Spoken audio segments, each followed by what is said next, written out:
in general, the Highlander Institute. Thank you so much as an organization for partnering with us. Little backstory, Stephanie and I met in Brooklyn in the latter part of last year at a charter school convention, and we hit it off. And since then, to talk about partnership, we've remained in contact, and all of those touch points have led to us now collaborating to come together to now talk to you, our parents, our families, our community members about how we can bridge that gap between home and school and ultimately better support our students, our children, because that's what this is all about.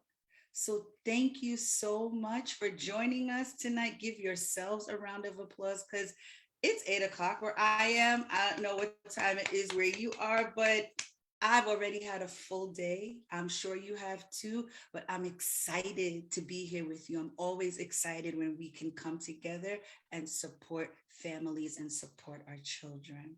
So thank you. If we could go to start our we have a slide deck for you. So how we're going to do this, just to set it up, we're going to go throughout the presentation, the information that we have for you.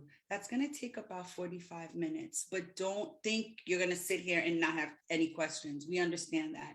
You will have the ability to put your questions in the chat. Okay, so please put your questions in the chat. We will get them, and then those last 15 minutes will be dedicated time for answering your questions. If you have a pressing question, or if you're like, listen, I'm not staying for the whole thing, I can't, please let us know, and then we do not have a problem pausing to answer your question if absolutely necessary. Is that good? All right. Yes, I heard a resounding yes in the virtual atmosphere, so I'm going to go with that. Yes, yes, yes, yes. So without any further ado, Malika, could you please start our presentation? Thank you. So I'm just going to introduce this part and introduce all of you, and I need that slide, and then you're going to take it away. Don't worry, you're not going to hear my voice the entire night. So bridging home and school. 4 ways to support your child's learning. Notice this is a bit.ly, so this information will be shared with you. So don't worry about having to necessarily take down notes. You're welcome to. I always have my pen and paper handy.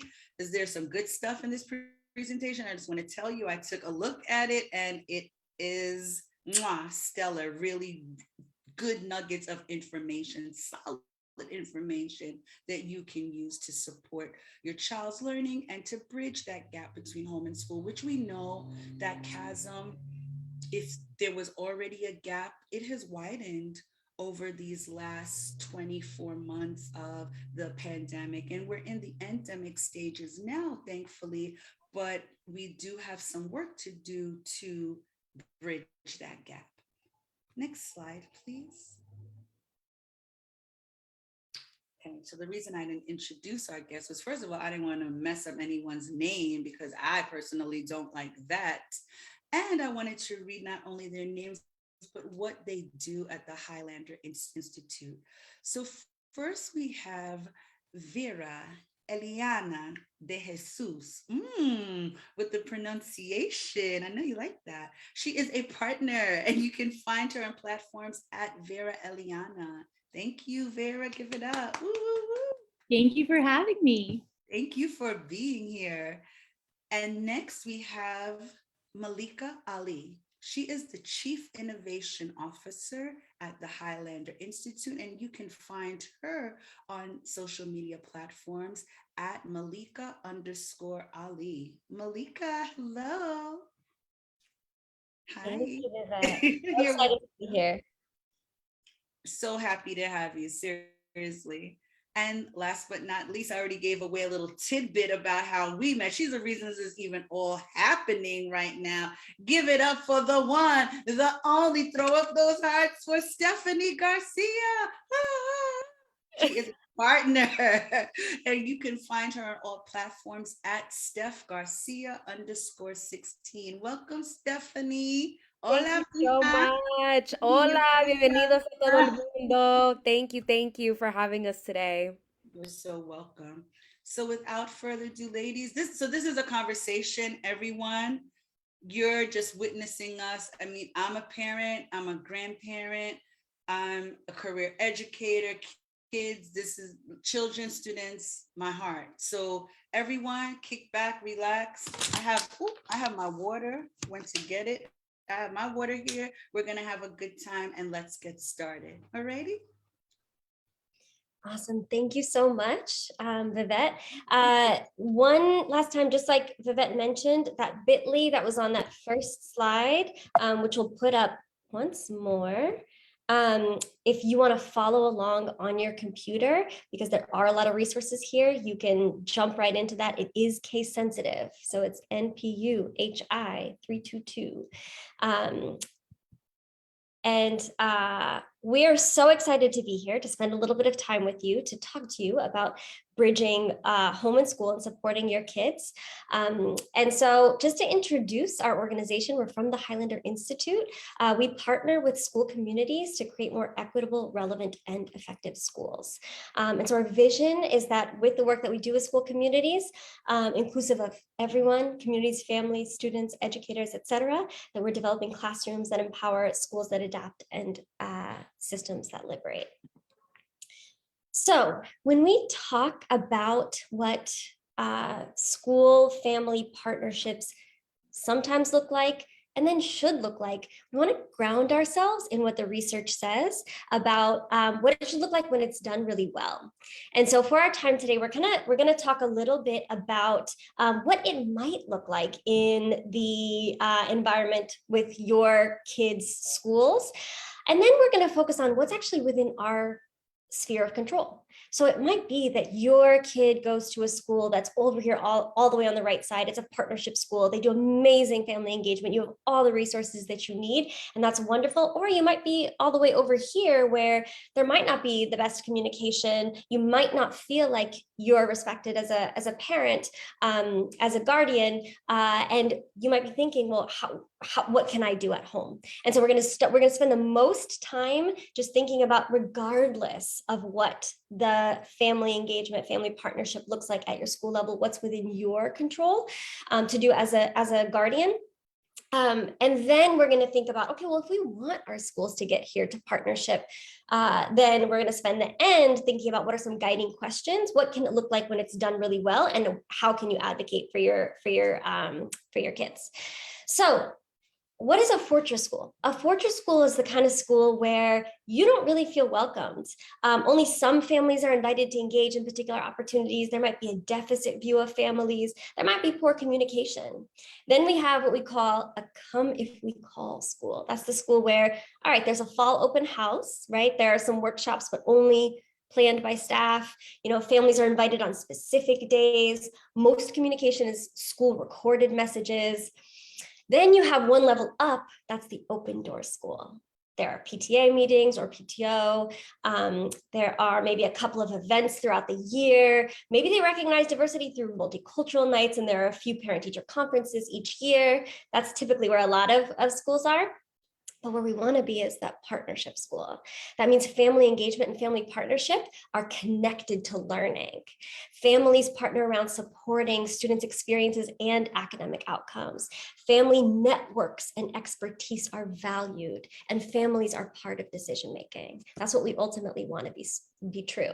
And this all comes from a great book called Beyond the Bake Sale, The Essential Guide to Family School Partnerships, but it really talks about, well, how do we get to that partnership school? So all the research that we're leveraging and the 4 parts of what we're going to talk about today are what are the things that should be true over here. But again, we're going to focus on what regardless of what environment you're in, what can you do at home with your kids? And then we'll kind of get into, well, if I want this to be true at my school, what's my role in advocating for that? So I like this image because when I think of the student or a child kind of being raised up by a whole community of support around them, this is sort of the image that's in my head. I think of the school as a really important system of support, family as an incredibly important system of support, and community right? As an incredibly important system of support. And when all these three pieces work together in unison, that supports the child growing in a way where they know they're loved, they know they're cared for, they know that they're supported. And it works when we all work together. We want to note that what family engagement looks like is different across different contexts and for different family members. And sometimes there's a cultural aspect to it. In some cultures, including in mine and in many of ours, the school takes care of the education, right? Family takes care of other aspects. And so we just sort of trust the school to take care of educating the kid. And so you might be a family member, a parent for whom, you might not know what's going on at the school level, but you trust the school to take care of that. And that might be because that's how you were raised. That's how your parents kind of did things as well. But we want to notice that there are implications to that. And so as you hear this presentation today, take it as an opportunity to think about what are some questions that I could ask? How can I use these recommendations as things to consider in broadening how I think about family engagement in support of my child? Malika, if I could just jump in for a quick moment. Please, because Yvette. this imagery is just really profound when we look at it, because at a certain distance apart, equidistant, that's a lot of structure for that student. But if it's pulling too much in any direction, it can cause harm to the student, and we don't want that. So that equidistance to me represents mutual respect. And it's really beautiful. I know as a first generation American and as an educator myself and as a parent and grandparent, I've been a part of all of these different structures supporting that student. I know that my family really trusted the schools that I went to. And so for the schools, that is a huge honor for your child to be entrusted, right? A person's child to be entrusted in your care. Look at it as such, right? The communication has to be there. So I just think sometimes a picture is worth 1,000 words. And this imagery just says so much to me about why this session is entitled Bridging the Gap. We have to work together. So just thank you for putting this together. This is really important. And it's about the dignity of our students, the dignity of our families, the dignity of our community, and the real promise that we put in our schools to achieve greatness in our students. So thank you. I love that. And I love bringing it back to honoring the dignity of our students and families, because that is what it's all about. And so we hope that the resources that we share today are things that can empower you and support you to feel that support. So from research, there are 4 things that when these things are true for families, it can lead to improved experiences and outcomes for kids. The first is when families can be supporters of the academic and social emotional development of their kids. I'm going to go through each of these in detail. The second is when families feel like they're part of a networked community. The third is when families are leaders of change. They get to be part of decision making. And the fourth is when families are sources of knowledge and expertise. And so like I mentioned, we're going to spend the most time here because I imagine for a lot of you as parents, as guardians, you're really thinking about, well, what can I do at home? How can I support at home? So we're going to spend the majority of the time here, but then we're going to go through these last 3, which are just sort of pictures of practice that you can leverage, and then some guiding questions that you can ask. So let's start with the first one, supporters of academic and social emotional learning. We're going to talk through 4 pieces here. What are some conditions for learning? How do we support kids to engage in productive struggle and support their social emotional development? And we'll define all these terms in a second. How can I monitor their skills, make sure they're on grade level? And how can I help them set some goals for self-direction? So these are the 4 pieces that we're going to go through. We're going to talk first about setting some conditions. conditions for learning. So the first piece is to understand also, like, what does the research say about what works and what doesn't? I know a lot of families that we work with, they can get stressed out sometimes thinking like, I don't understand the work that my kid is bringing home. Like, I want to be able to help them with their homework. I want to be able to tutor them, but I just don't have the time. I don't have the capacity. I don't really know what's going on. When I was growing up, they called it borrowing. Now my kid is talking about regrouping. What even is that? And so we want to alleviate those concerns by sharing with you that actually that is not one of the more helpful things that you can do to support your kids. And in fact, it can be harmful. So what does the research say about what's helpful, what's not? It is not necessarily homework help. It is not necessarily having to learn everything that your child is learning at school. It is not necessarily even volunteering at school events. If you feel like, oh, I feel like I'm not, an engaged family member because I'm not at all these events, that's okay. What is it? It is setting high expectations. It is constantly communicating that you believe in your kid. It is setting structures and routines for them. It's helping them develop positive mindsets, positive learner identities that they can use and leverage. It is strong communication between home and school. So we're going to focus over here because these are the pieces that are really, really important. And so if this is what it feels like for you sometimes, right? Trying to just kind of push your kid to get that homework done. Remember, parent as tutor is not the most effective thing. Parent as someone who sets high expectations, who motivates their kid to level up, that goes a long way. So let's talk about how we actually do that. We said it's really important to build up those high expectations, to help them with their learner identities. What does that mean? And how is that connected to a term that you might have heard a lot about recently, which is social emotional learning? What is that? It's when we support our kids to manage themselves and their interactions with others in a way that's healthy and productive. So the feelings that come up for them when they're stressed, if they can notice what those are, name them, manage them, and then take the right steps, that's positive social emotional learning. It helps their own self-regulation. It also helps them to interact with others. Why does this matter? Studies show that it helps increase students' focus. It can help increase their attention, their self-control, their classroom participation. It improves their academic performance, right? And it can decrease levels of stress. So especially when they're stuck on a challenging problem and you start to see some of the challenging behaviors come up, practicing some of the strategies that we'll share can be helpful. So how do we help our kids manage their emotions and readiness to learn? So it starts with, I was a high school science teacher, so bear with me because I love to talk about the brain.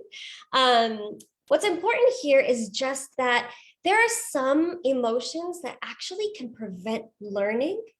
If you find that your kid in a space of learning or whatever is going on, the fight or flight response comes up. They shut down or they act out or they're trying to run away from a situation. That's a stress response that actually prevents learning. So in their learning, if you find them getting to that place, then we have to take some steps to help them get back to a place where they actually can activate their learning. And so these are the things that help students engage this part of their brain. We want to be able to get them to be able to use logic and use their higher order thinking skills. And so we're going to start by talking about mindset. A huge thing that families can do with your kids is help develop their mindsets around learning. So we use this image. It comes from a book called The Learning Challenge by James Nottingham. And this is any challenge that your kid is going through, whether it's academic, whether it's something in the home, you can actually use this image to help them reflect. There are families that we work with who said that this has fundamentally changed how their kids deal with challenges. And so when you start a challenge, you might think, okay, I think I know the answer. And then you get deeper into the challenge and you realize, oh, this is not as easy as I thought. And then you get stuck in this place where we call it the pit. That's where you're confused. That's where you're stuck. That's where you might be thinking, am I good enough? Am I smart enough? I can't, other people seem to get it. I can't get it. A lot of that, those negative feelings and emotions, including when I said people shut down, here's where it comes up. We want kids to get from this place to this place. I need to work hard at this. I can do this. That belief in themselves, right? You'll notice this student, he's the one who's climbing up. He's engaging his muscles. And then he gets to this place where he says, oh, I think I'm getting it. And then he gets to success. He can understand it. And I had a parent say to me, she said, oh my gosh, it just hit me. I always just kind of build the bridge across the pit because I don't want my kid to struggle. Nobody wants their kid to struggle, right? But learning doesn't happen if the kid doesn't actually get in the pit. And so what we can do is not try to make it easy so they don't actually get into the pit and they just experience success without having to engage in struggle, right? It's helping them manage what it feels like when they're in this space. So just like I mentioned that the research actually says sometimes homework help can actually have a negative effect on kids. That's when we help kids too much to the point where they're not experiencing struggle. The kids have to experience struggle. And so what do we do with our kids? We coach them, okay? Parent as coach. So we say okay, where are you in the learning challenge? And we ask them, point to where you are. You can even take this visual and use it. Point to where you are. Which of these reflects kind of what you're feeling right now? How does it feel? Help them notice and name those emotions. And then remind them that challenges are supposed to be uncomfortable. This is what it's supposed to feel like. And then what do you need to get through this? What are some strategies we can try?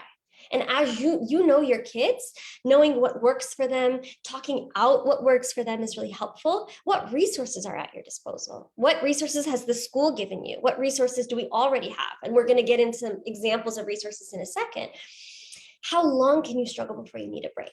I tell families all the time and educators, teachers all the time, make sure they have, let's say 10 minutes. If you can struggle for 10 minutes on your own, you just using the strategies that you have and the resources that you have, then we'll pause after 10 minutes and then we'll reflect from there. We can take a break if we need to, but it's just coaching them to be comfortable engaging in that struggle.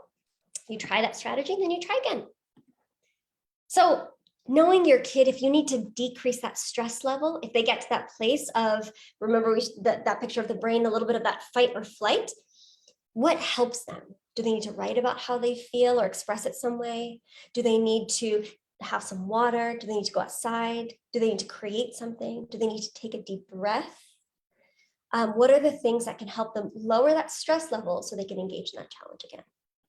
Here are some resources. And actually, if you're in the deck, you can click on this. It's a link. It's a free resource called Mindfulness for Kids.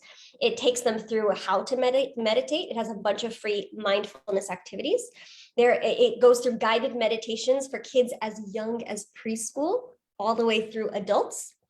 It gives you some resources on coping with stress, and then there are some specific parenting tips. So the links are right there for you. And then in addition, you might be somebody who likes to use a meditation app like Insight or Calm or Headspace. So all four of these resources will help you as you support your kid to lower that anxiety level so they can engage in productive struggle and know that that's how it's supposed to feel. Malika, that is really good. And that I just want to parents, allow them to struggle. That is where the learning takes place. Don't be so quick to rescue your child. And I'll do it. And it's okay. You don't have to. They have to learn how to do it.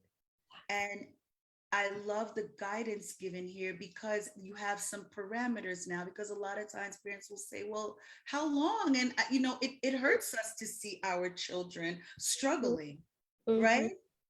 My granddaughter right now is struggling to walk and she just wants us to pick her up all the time. But if we pick her up all the time, she won't exercise those muscles in her legs and crawl to be able to build the strength that she needs in order to learn how to walk. Same thing here with their learning. And also, like, the phone is not always, technology is not always the first place they should go. Notice it said positive distractions. So if they're always on the phone, and this is something I've seen in students in the classroom, going outside, fresh air, school stop taking away recess, that does wonders. Just going for a walk, clearing their heads, it works. And even letting them know on the front end, try it for 10 minutes.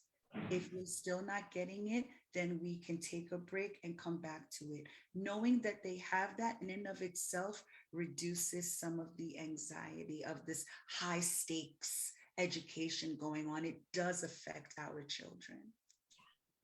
Yeah, absolutely. You put that so beautifully, Vivette. And so now we're going to get into the third piece, which is monitoring progress on grade level skills. So this is the heaviest part, so buckle up because there's a lot here. But the goal is to mostly share a ton of resources that you can also dig into later on your own. We want to give you examples of what it should look like when you're not the one responsible for the tutoring, but you are keeping track of and monitoring how they're doing on their grade level skills. So some shifts, some pieces that are going to be important for understanding whether your state calls it Common Core or next generation standards. What are some pieces that are important for math and ELA for you to understand? So one for math, that there is greater focus on fewer topics. So that means that they're going deep, right? It's not just how much content they go through, but they're going deep. The second piece is around coherence, which just means that we're going to link topics and thinking across grades. The reason this is important is because you'll find that sometimes your kid might be getting stuck on something, on an assignment, because they might be missing the skill that was linked to that one in the grade level before. So we're going to share a resource that helps you understand how the grade to grade connections, what they look like. And then the third piece for math is around rigor. So what's really important is that they understand the concept. They call it conceptual understanding. What is really going on? Can they talk about the math? Can they explain it, right? And so that's going to be really important. And then for ELA, it's about how complex the texts are. It's about using academic language. It's about being able to read, write, and speak in a way that's grounded in evidence from text. And that it can be, nonfiction, it can be fiction. Both of those are important. And there's a little bit more of a focus now on nonfiction. And then lastly, building knowledge through content-rich nonfiction specifically. Most states have a place where you can look at how your child will be assessed on state tests. So this is just a New York example, but you can find your relevant state. And so now we want to think about, okay, well, how do I know what skills my child should be working on by grade level, right? So there's a resource here. It's a parent roadmap. And it has all the standards for the major skills for ELA and math in English and in Spanish for every grade level from K all the way through 12. So you'll find, if you have a second grade student, you'll find the second grade roadmap. And again, you can look at it in English or in Spanish. You can click on math or ELA, which is on the left, and you can open up a PDF to find the guide. So these are just instructions on how to look at it, how to find it. And then you can look at the examples that are there. And there's a specific section that you'll want to look at called helping your child outside of school. So just have some screenshots on the next couple slides so you can see what it looks like. You do not need to read this. This is just an example of what are all the major skills for grade 2 math. So all of those are here. And then what does it look like for grade 8 ELA?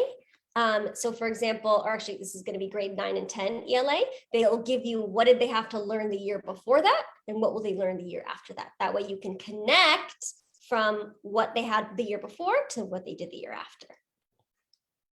Yes.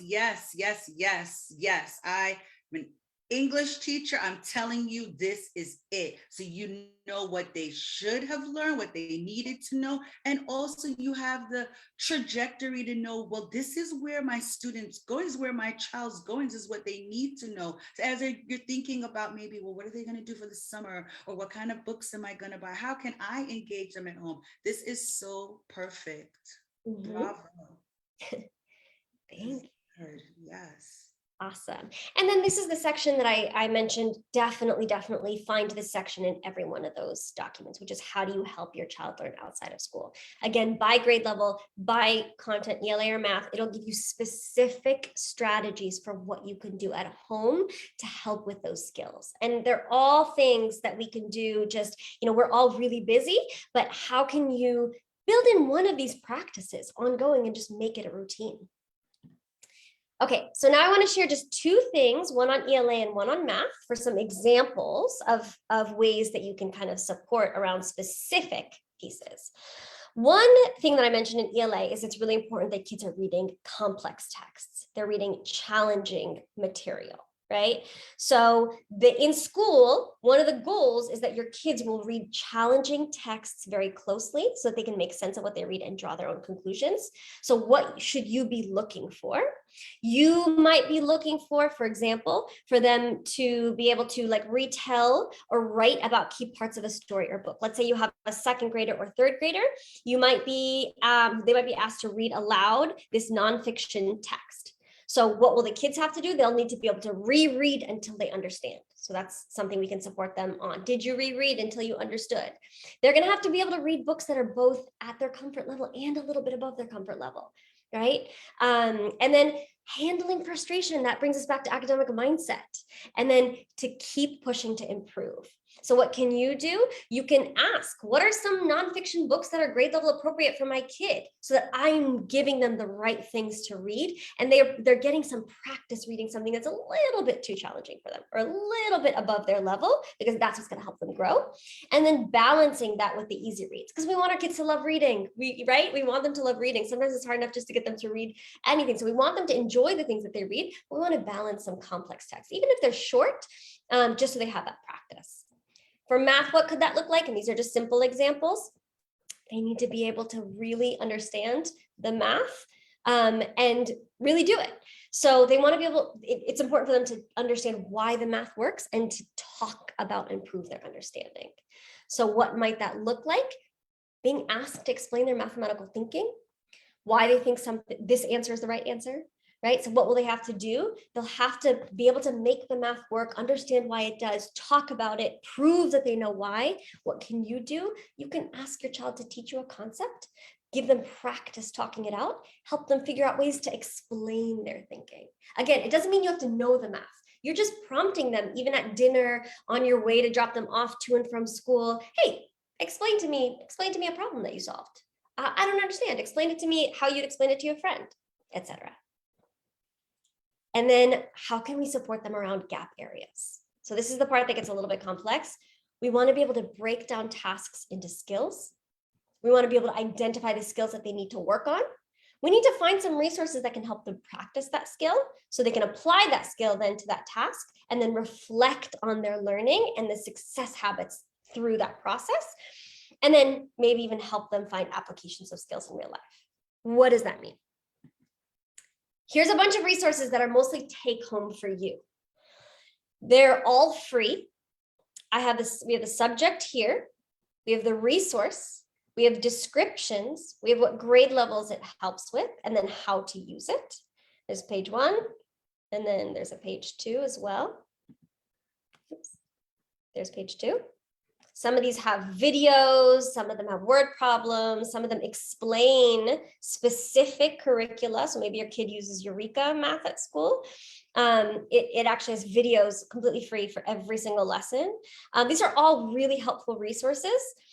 And so how might I use one of these resources to solve a problem? So let's say your kid brings home this problem. They're stuck. They're like, I have no idea what to do. Okay.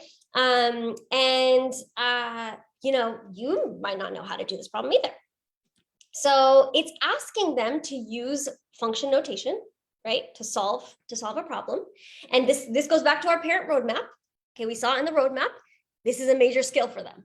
They have to understand and use function notation, right? So this is a very important skill for this grade level. So in that first resource that I gave you, that first table, you might already know about Khan Academy. How would you use it to help them solve this problem? So I would go into Khan Academy. I would type in function notation because that's the skill that my kid needs to practice, right? A lot of things are going to come up. I can watch a video on it. I can go through some practice problems, right? The kid can. You don't have to be the one to do it. And here's some practice that they can do with it, right? It's asking them to do the same thing the homework is asking them, but there's some guidance there. Then now we apply that skill to the task. We go back to that problem and then they can try to solve it. The goal is they're the ones learning how to be resourceful. You have all these resources now. You don't have to know how to solve the problem. You just have, it's important to coach them on, well, how do I, like if I'm stuck, how do I not just shut down because I'm stuck? How do I use my resourcefulness? These are important habits of good learners to be able to find a free resource to get some coaching so they can practice that skill and then apply it to their homework. And then last but not least, goal setting for self-direction. We want our kids to be able to be self-directed learners, right? And so when your child is sitting down to do some, let's say it's a math assignment, breaking down the skills to be able to do that. For some kids, they need that coaching of, okay, I need 5 minutes to get ready, prepare my materials, identify the resources that I'm going to use when I get stuck. What are the resources my teacher gave me, right? Maybe it's a folder on Google Classroom. Maybe it's my notes document, whatever it is, all the resources that I'm going to use when I get stuck, when I get them ready, right? Then I begin my work time. And then at a midpoint, I check in, am I on track to finish? And then at the end, I reflect on my goals and I identify what I need to do differently next time. We're supporting them with the structures to help them as learners.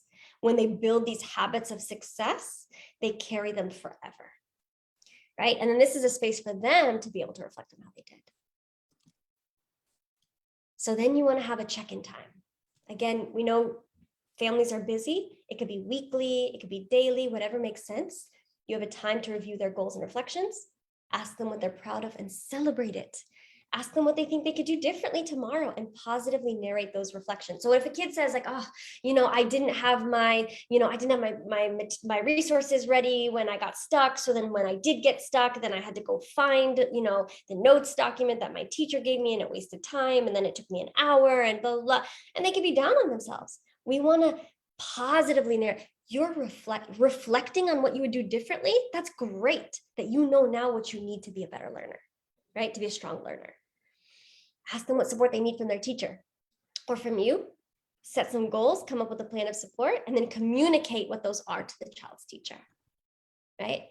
So I'm going to pause and see if Vivette or Vera, Steph have anything to add before we jump to the next piece. Looks like Vivette has a question in the chat for you, Malika. Awesome. Yeah, as you were going over the last portion, I could hear parents asking, how hands-on do I need to be in that process that you've just explained? Do I need to physically sit with my child while they're on Khan Academy? And what if I, as a parent, don't understand what my child is learning myself? How can I really help them? That is such a great question. And all of these strategies are so that you don't have to be the one sitting with them.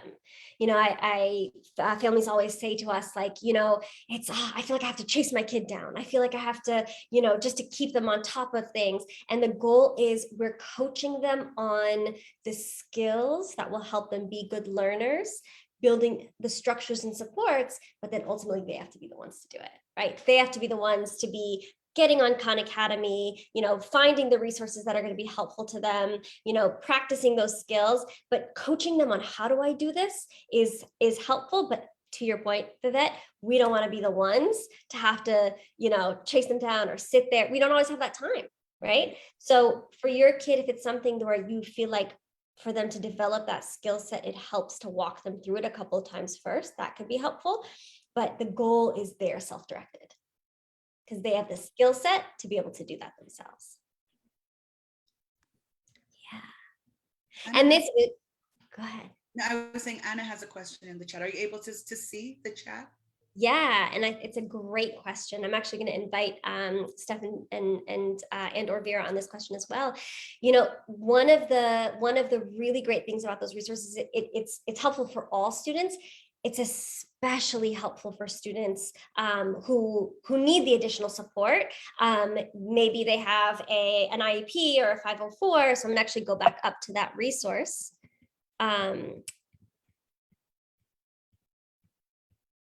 You know, one of the things that we hear from families is, for my kid, you know, being able to, they've had the lesson maybe on Eureka Math at school, but when they come home, it helps them to be able to rewatch a specific module, right? It helps them to get access to the learning in different ways. Maybe your kid is really likes to watch videos.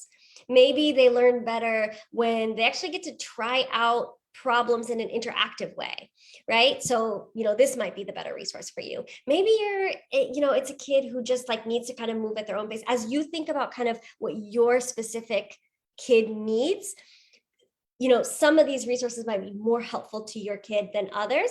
So as you think about kind of what kind of learner they are, those are the kinds of resources that you're going to want to help them pull in. And Steph, why don't you add to that? Yes. So thank you so much for the question. I guess biggest piece of advice I would give is on a student who's receiving special education on their IEP. They do have goals. They tend to be either content specific or if they're receiving an additional service. But those would be perfect to put in, like if it's regrouping,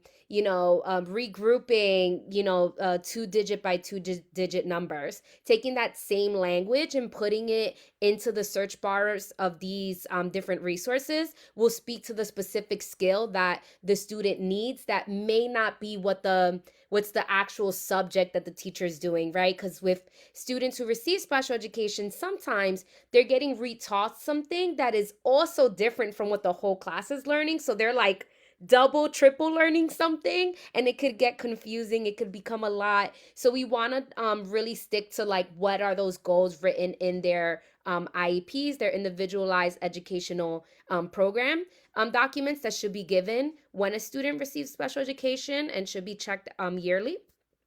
And another resource I would say is definitely reaching out with any support that your students receiving in the any support providers they're receiving in the school, and reaching out to what resources they use, because maybe 8 out of 10 times they're also using these resources. So I would just reach out and see what exactly are you using. Are you using Khan Academy? Are you using IXL? Are you using what are you using, so that I can keep that same consistency for my child at home.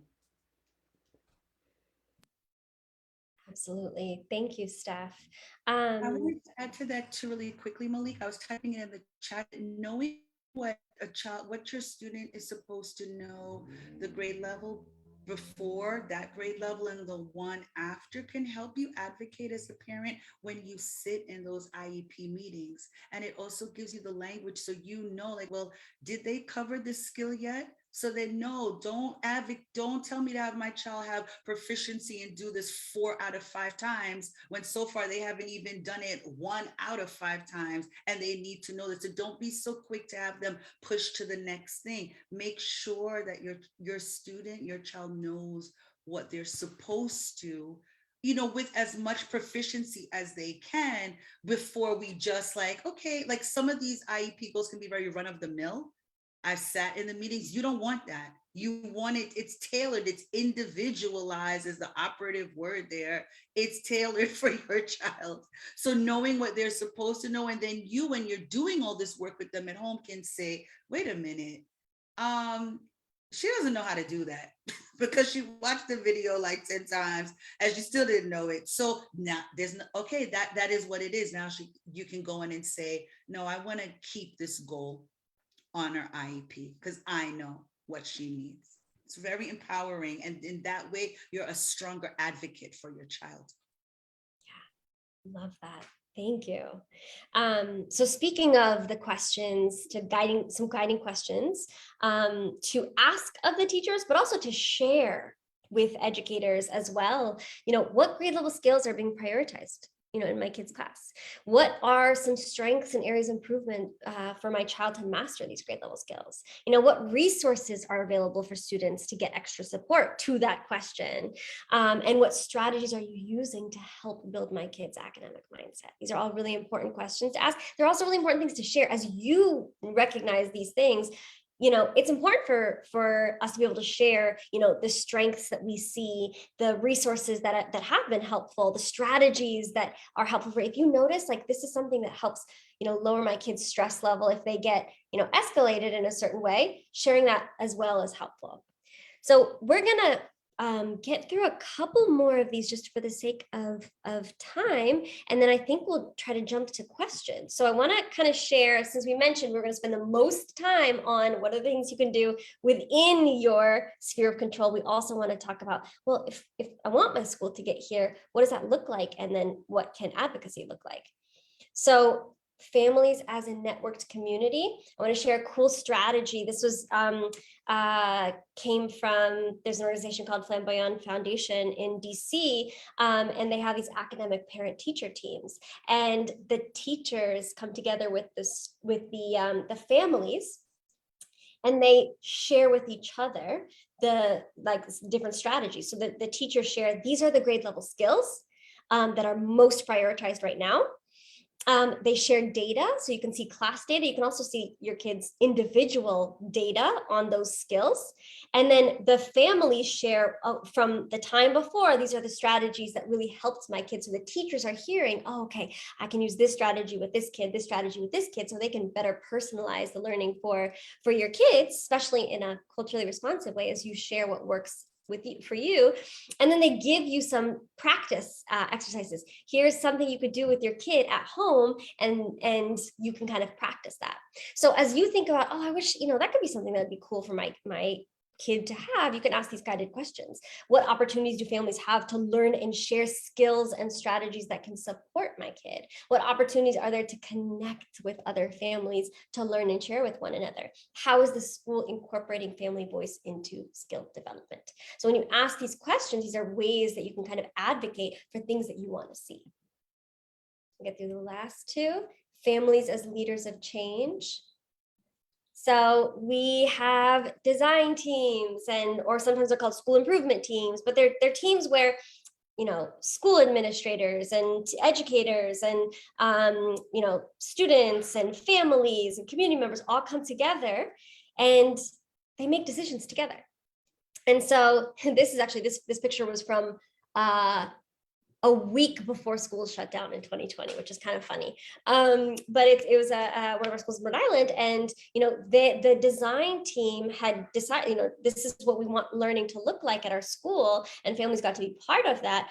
And then as we were coaching on what vision they came up with, the families got to do learning walks. They came into the classrooms and they saw what learning was happening and what it looked like, and they documented, this is what I noticed, this is what I wonder, these are my questions, these are the thoughts that I have about what I'm seeing. So if that's something that you would like your kids' school to be a part of, what are some guiding questions you can ask? What opportunities do families have to be a part of school improvement teams? What opportunities do we have to observe classroom learning? Because you do have a right to observe classroom learning. And what opportunities do families have to give input or feedback on teaching and learning?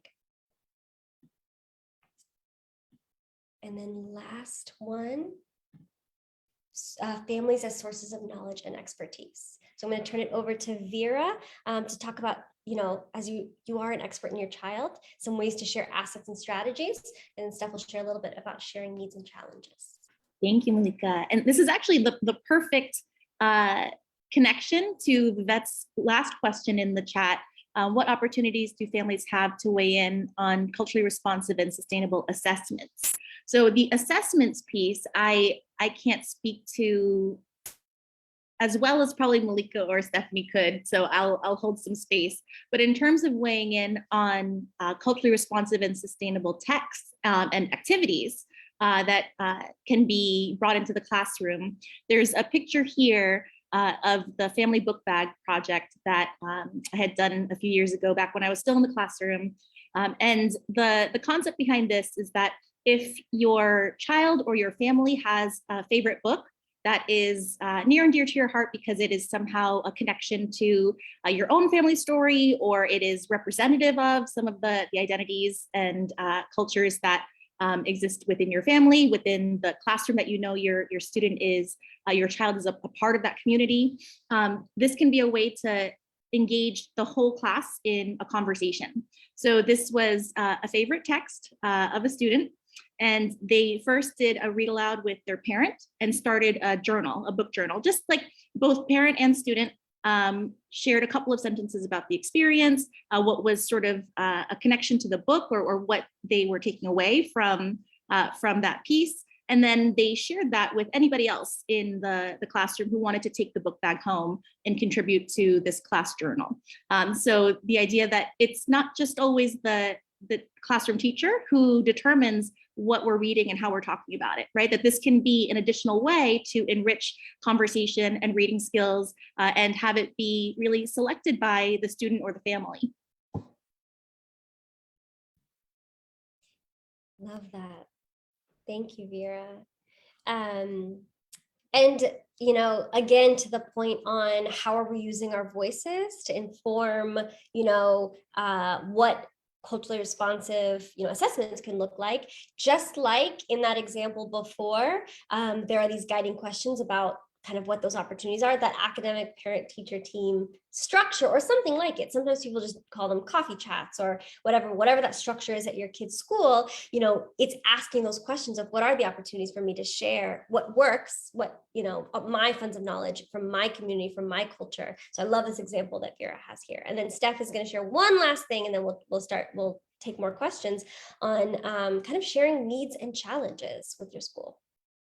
All right, thank you so much. So this was spoken about as we were going through this session, but essentially is, you know, you are really the experts of your child and what your whole child, right? The identities, the cultures, the needs, the strengths, and we want to have that be the funds of knowledge that teachers and educators and the leaders are using. So if it's not only academic needs, it can be needs that you're having maybe at home, or needs with trying to find a another resource in the community, or finding another opinion, or knowing your rights as a parent, or knowing if that's the only option, right? Just like Vivette had mentioned, you know, kind of posing questions, you know, is this it? Like, is there another way? Is there someone else I can talk to? Is there, you know, just trying to advocate truly for your child. And one example that really sticks with me in my own experience when I was in the classroom was a parent who had recently came from a Latin American country and was being very vulnerable with me in sharing that she didn't have she didn't get to finish most of her education career as a student. So she was struggling with reading. So with me knowing that, I was able to not only support her daughter, but I was able to support her as well, because it's my job, right? As an educator, I'm educating the family. I'm educating the community. I'm, you know, a server of the community, of society, to make it better. So knowing that comes from kind of those sharing needs and challenges of your students with your teachers and educators. Awesome. So, you know, with that, we kind of want to close as far as just sort of like this conversation. We want to see if there are any lingering questions that folks have. We do want to invite, if folks want to hear more about kind of the work that we do, we'll leave this page up as we take more questions. It's totally free, but it's our spring learning series.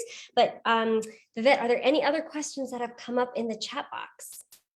I don't see any in the chat, and I didn't want to keep badgering our participants. Like, any questions? Any questions? So, hey, the questions came in when they did. How can people reach you if they do have questions after the fact? Because sometimes our questions don't come to us until we really like let it settle and mull it over a bit. Yes, great question. So there are a couple of ways to reach us and to learn more. There are some links here if you wanted to learn about, from our newsletter, the look at some of the work that we do, look at some strategies. We always share, free strategies all the time, and explore our blog. The other thing is we had our Twitter names at the top. So if you have the slide deck, you can always tweet us. You can message us right on Twitter, and we'll get back to you. We know it is incredibly challenging in general to try to raise kids in an environment like this. And when you layer all the different things that, as families, you all are doing, it is absolutely incredible. So just the fact that folks are here and in a space of learning on what's today, Tuesday? On a Tuesday night, we're so grateful. So we will be here if there are any questions. But otherwise, I will turn it back over to my illustrious co-panel. Vera, Stephanie, I don't want to just jump in. Did you have anything you wanted to add? No, other than just being really thankful for the space that you all held for us and the conversation that we've been able to engage in today. Yes. Awesome. Thank you so much. And just, by you being here, or for anyone who's watching this in the future, it doesn't have to be something that all because you maybe couldn't make it today. It's a-okay, right? Just even hearing bits and pieces, looking at the slideshow, sharing with someone, that is the work, right? That is the that we need for our students, for our babies, to be able to really create a better future for them. So this is amazing space to be in, and thank you so much, everyone. Thank you. It's amazing information. I'm definitely going to be sharing it. And I put a link in the chat for us. Thank you. Because all of the work that we really talked about here leads, it's led by you parents. You are the everyday parents impacting change. You are your child's greatest advocate. You are the one who knows your child, loves your child. And one of the campaigns that we have going on here at the National Parents Union that I am proud to co-lead out is our campaign, Everyday Parents Impacting Change, which really invites you to get more involved in your child's school, because all of our schools have received funding. So ESSER funding, schools got a lot of money. So if you're in your child's school and you're saying, you know what, I'm not seeing, they don't have any laptops to even log in, or we don't have internet access. We want to go into all these wonderful websites that have been presented to us, but we don't have access to it, or we never heard about this, or the Calm app would be great. Like you know some things now. And as you go to the school and ask them, like, well, do you have this? Know that there are monies out there available, and that we're asking you, and we are standing alongside you and walking alongside you as a part of the Everyday Parents Impacting Change campaign to say, listen, money's there. Ask the questions. There are resource tools there to help you know what questions to ask in similar fashion to what we laid out here. You're not left out to dry. You're not by yourself. Challenge, ask. And if you're not getting the right questions, please come to the answers that are here for you at the National Parents Union. We are so grateful to the Highlander Institute for a really powerful presentation. Can I tell you, the mother in me is singing, grandmother in me is jumping out of her seat, the teacher in me is like, yes, this is what we need. Because when we all have the same information and the data, then the conversation, the communication can be more authentic. And then we can get to the heart of the matter, which is the dignity of our children and making sure all children garner a high quality public education. That's the goal. So they can be contributing members to society, right? That's what we want. We want great kids who are great society, a great community globally. So thank you so, so much for your time. To all of our parents and our participants out there, thank you so much for your questions, for your time, and for your dedication to our children. And with that, I wish you a wonderful night. See you next time.